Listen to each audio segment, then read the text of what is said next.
Hi, very good morning. This is again a Supreme Court judgment.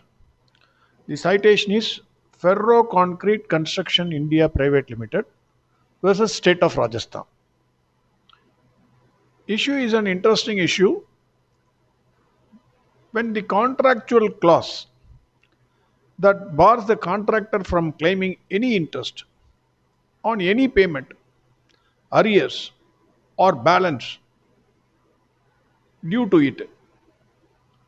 Will that amount to an express bar on the arbitrator's power to grant pendent light interest as per the law under the Arbitration Act? Simply put, suppose if the agreement clause says no interest is payable,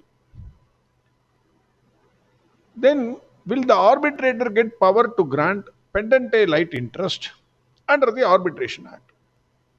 Because contract says something, arbitrator is saying something else differently. So the clause in this agreement is very important. Other facts are not necessary. The parties entered into a works contract. There was a clause. That clause is very important. I, I read the relevant portion only within quotes.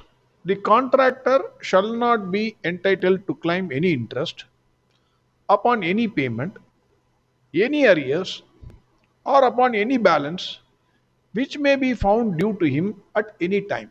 This is the clause in the contract. Now, disputes arose between the parties. Arbitrator awarded the payment and he directed payment of 15% interest per annum on all the dues from the date of the degree to the date of payment. This was challenged. District judge awarded a 9% interest. So both the parties went in appeal to the High Court. High Court dismissed. Then appeal was filed before the Supreme Court. Supreme Court relied on the constitutional bench judgments which recognized the arbitrator's power to grant pre-reference, pendente light and post-award interest on an arbitral award, whatever is made, unless there is a contractual bar. So Supreme Court says arbitrator has got power, but if there is a contractual bar, then you cannot grant interest. In this case, there is a contractual bar. According to one of the parties, there is a contractual bar. Other party is saying no, there is no contractual bar. Supreme Court noted the difference in the interpretative approach under the 1940 Act and 1996 Act. 1940 Act is Arbitration and Conciliation Act 1940. 1996 is Arbitration and Conciliation Act 1996. Under the 1940 Act, a stricter approach was followed that required a clear and express clause against the payment of interest in case of difference or disputes or misunderstandings to constitute a bar on the arbitrator from granting interest. A clause that only provides that interest shall not be granted on amounts payable under the contract would not be sufficient in the 1940 Act. In the 1996 Act, because party autonomy is important, in that case, interest is not payable the moment the contract provides otherwise. So, 1996 Act, party autonomy was given importance. If the contract provides no interest is payable, then that will be the Supreme. Supreme Court said, after considering several judgments of Supreme Court, the arbitrator's power to grant interest would depend on the contractual clause in each case, whether it expressly takes away the arbitrator's power to grant interest, pendente light interest or not. This would have to be determined based on the phraseology of the agreement. 1. Clauses conferring powers relating to arbitration. 2. 3.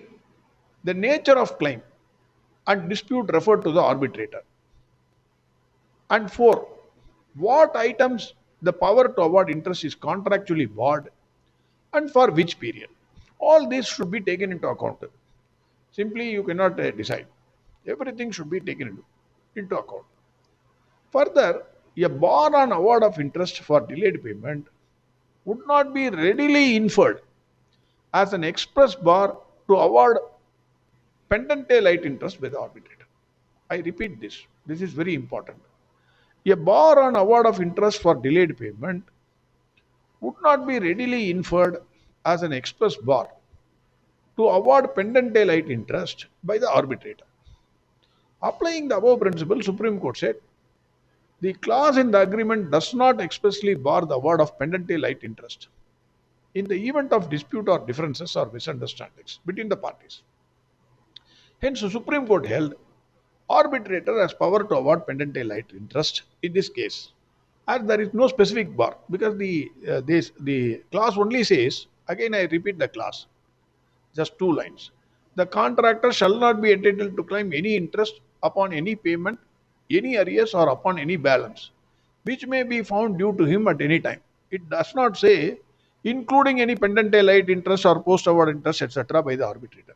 Since it is silent on that aspect, Supreme Court said arbitrator has got power to grant pendente lite interest. That is the interesting point. The comments are that if agreements are not carefully drafted and vetted, then what the parties intend may not be what it turns out to be at the end of the day. So that is the point. Thank you very much. Have a great and wonderful day.